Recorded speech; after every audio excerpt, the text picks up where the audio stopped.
The Rays' first full squad workouts wrapping up on Monday, and the big spring training going forward here for the next 6 weeks. So let's get a little preview of that. Marc Topkin, Rays beat writer for the Tampa Bay Times. And Mark, let's talk about the big elephant in the room with the Rays trading Jake Odorizzi and designating Corey Dickerson for assignment. A surprise, not really, but maybe the return in what the Rays got in Odorizzi.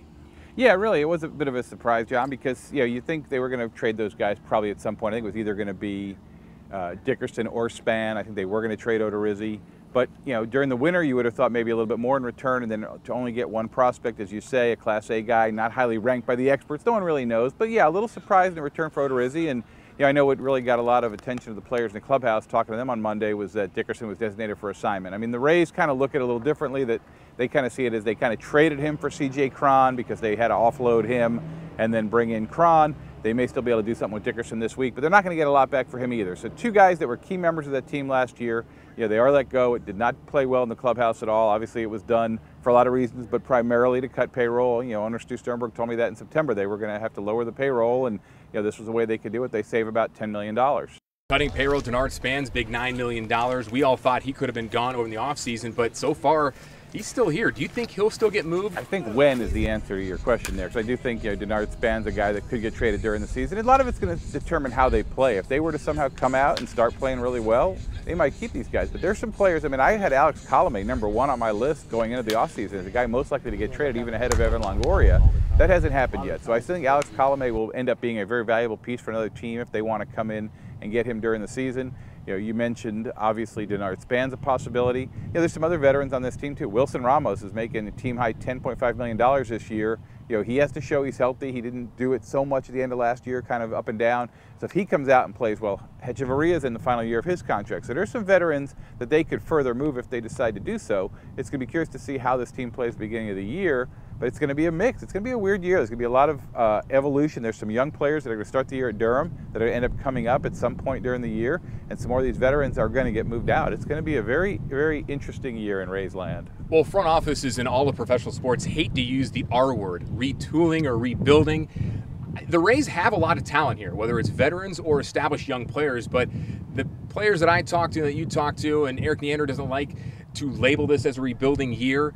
I think to me it's somewhat of a slow or a small rebuild year, if you will.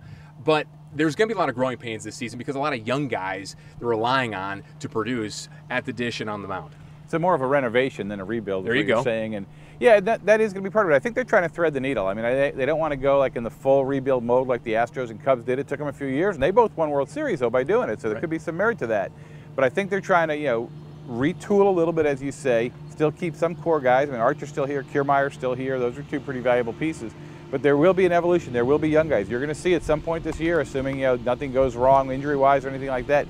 Jake Bauers is going to come up, play first base or left field. Willie Adames will come up and play shortstop most likely. Brett Honeywell will come up and pitch in that rotation. There's a few other guys that they have at Durham. They just traded for Christian Arroyo from Brooksville for Longoria, the centerpiece of that deal. Once he gets some at-bats at AAA this year, he'll come up at some point. So there's going to be a number of guys coming up, and that's what they keep talking about. And through all the criticism, and a lot of it deserved for Eric Neander and his staff, they keep pointing to this young core that they expect that to be the key to their future. Well, that's why it's so hard to predict how this season is going to go and where the Rays will rank at the end of the season. A lot can still happen between now and then, but let's give a quick little prediction. Where do you think the Rays end up going in the win total, or in terms of how far down in the cellar in the AL do you think they're going to be? I mean, I'll be honest with you. I don't see this team being in contention. They may compete, but they're not going to be in contention.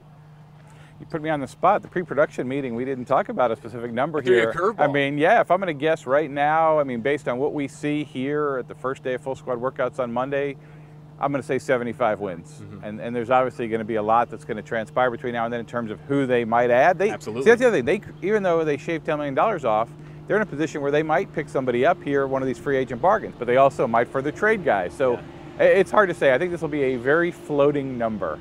Yeah, and like you say, a lot can happen between now and the middle of the end of the season in terms of guys that they can acquire and guys that they let go. Either way, it's going to be a very interesting 2018 season for the Tampa Bay Rays. Mark, thanks so much for your time. Anytime.